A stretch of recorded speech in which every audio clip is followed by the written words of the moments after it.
Are we watching the end of college football as we know it and the birth of Absolutely. corporate college football? I mean, going from dorm rooms to boardrooms. That's what I really want to know here because there has been a report, Ross Dellinger of Yahoo Sports, University of Utah is nearing a landmark private equity deal expected to generate $500 million.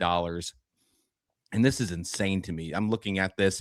They're a first of its kind private equity partnership, what's called Atoro Capital. It's a New York based investment firm, going to be talking with Salt Lake City, with Utah. The deal would create a separate for profit entity called Utah Brands and Entertainment LLC. That company would effectively spin out the athletic department into a business, which is co-owned by the university and the private equity firm. This is basically turning into saying, hey, instead of or on top of more of the NIL deals that you're about to get with the rev share with $20.5 million that Utah and the rest of the college football teams, college athletic teams are going to get, you're going to be able to also get this thing where you can make money off the money that you're giving the state university here. Insane. Absolutely insane. What do you think about all this? Look, this college football is just the biggest mess I've ever seen, probably in any sport ever. There is so much confusion. There is so much unregulation. Like there's just so much chaos, mayhem. Generally speaking, that's good.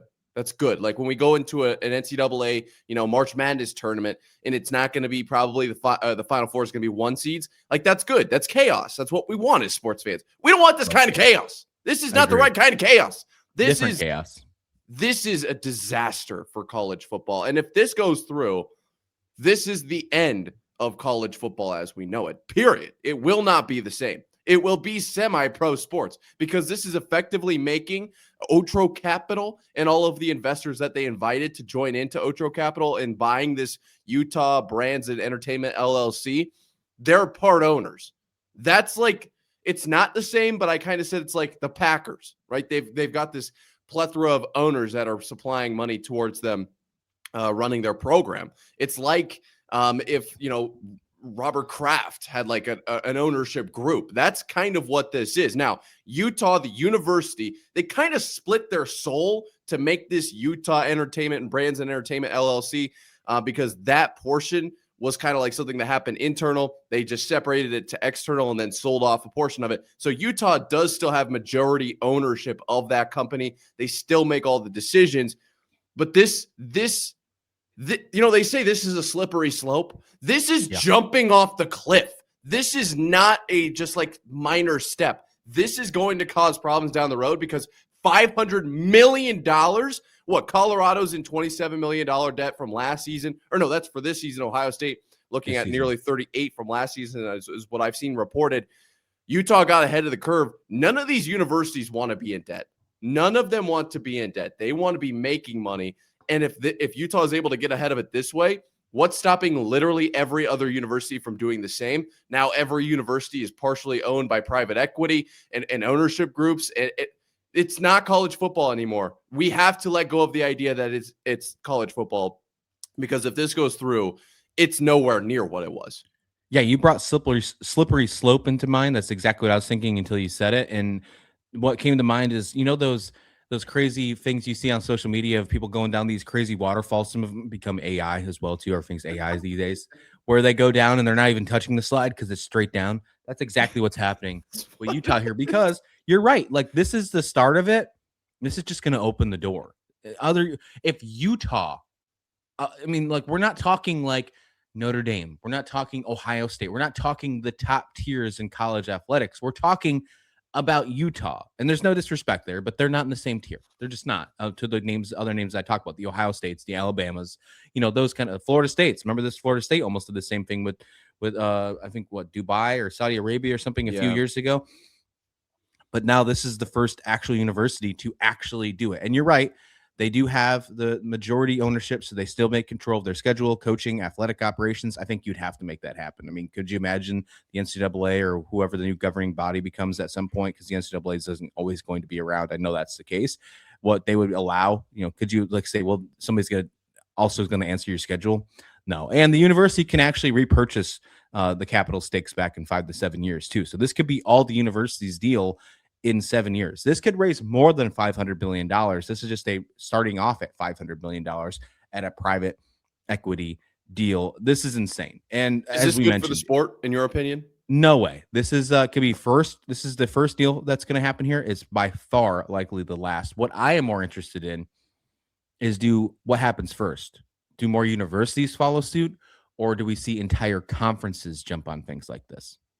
I don't know. I think it'll be universities, to be honest. I just because you're looking at like it is such a treacherous world right now with what NIL is, right? And what it was, where boosters, individual people could put money into collectives, and then that was, divvied up to the players. And now there's rev share. So each university is essentially required. I'm saying required because if they want to be competitive, they have to do this. They don't actually have to do this. This is optional, but they can spend up to 20.5. That's the market cap, $1 million on their roster, but they can't exceed 20% of athletically generated revenue for the year. For a school like Iowa State, like that's pretty close to 20%. Like there are schools out there where they're going to hit 20% before they hit $20.5 million. How are they going to compete? This is a great opportunity for those schools to be like, yeah, well, we can't really generate that much revenue right now. But if we do this, take a gamble, bring in a ton of talent, start winning like crazy national championships, we're going to have the money where we don't have to worry about the 20%. Like that's like, we're going to be 5% with $20.5 million, especially with like, then as they become more successful, there will become other donors, because now it's businesses, not donors, businesses pay athletes as well as the rev share are paying athletes. The whole system is totally whack. But if you're asking conferences versus universities, it's going to be universities. I mean, the conferences need to do something, but the universities are going to look out for themselves, and they can take a gamble this way. They can, further separate themselves from others in this way. Like Utah just made a huge jump in the Big 12. Like we were talking about what Texas Tech was Not doing. just Big 12, not just Big 12. This is $500 million. This is a countrywide jump for Utah. Yes, this is not. I think people are going to see this, and they're going to see private equity, and they're going to see 500 million, and they're going to see Utah, and they're going to say, I don't really know what any of that is. I'm just going to move on. Like, what does this even mean? And if they know what private equity is, they'll probably become concerned. But like, I saw this and I was like, what is this even about? When you get into what this is, the actual logistics, and then what this means, this is maybe the worst possible thing for college football. And I hate to say that. I don't know what could be worse. I know we're talking college football here, but this is an entire college athletic conversation. But Yeah. I mean, obviously, football leads the way with this. But like in a decade or two, what are we looking at here? Are we looking at like college football being more treated like a minor league professional sport? Like, what are we talking here with the crazy things with NIL, with transfer portal? We've already seen some of these schools, take away the Pac-12. Obviously, what happened there with the media deals and how that went going. That's one thing that comes to mind. But we're already seeing certain schools, 135 FBS schools right now. There's only probably 50 and that's probably being very liberal with that number, that actually can compete for a national championship. Like at the beginning of the season, somebody say, well, they might have a chance. 50 is probably the number of the 130. And then you have G5 schools that are still in the college football playoffs, but you're not going to be seeing James Madison get $500 million in a private equity deal. You're not going to be seeing Tulane do that, right? This is going to be the death of how we see college athletics right now. There's no doubt in my mind. No doubt. This is crazy. There's a lot more we need to talk about this in the future, because this is not the end. This is not good either. No.